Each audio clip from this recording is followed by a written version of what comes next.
Jésus a dit, « Je ne cherche pas ma volonté, mais la volonté de celui qui m'a envoyé. » Jean 5, 30. Je suis descendu du ciel pour faire non pas ma volonté, mais la volonté de celui qui m'a envoyé. Jean 6, 38. Dieu avait défendu à Adam et Ève de manger de l'arbre de la connaissance du bien et du mal. Mais Satan a réussi à éveiller chez Ève le désir d'en manger, quand même. Elle a choisi de faire sa propre volonté, entraînant son mari à faire de même. Depuis ce moment, les humains descendants d'Adam ont une volonté qui s'oppose le plus souvent à celle de Dieu. Personne parmi nous ne désire spontanément faire la volonté de Dieu. Nous préférons faire ce que nous voulons, quand et comme nous le voulons.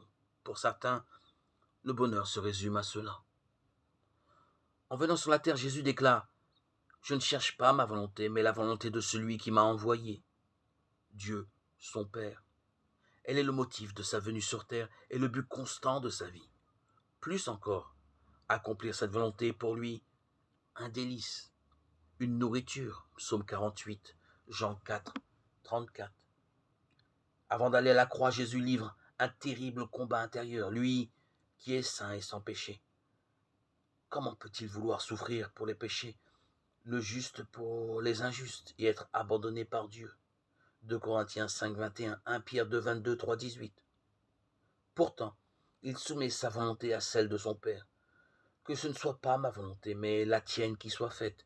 Luc 22, 42. Voilà sa priorité absolue, quoi qu'il lui en coûte.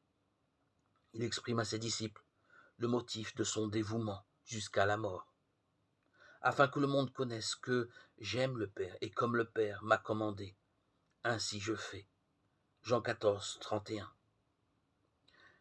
C'est par amour que Jésus obéit.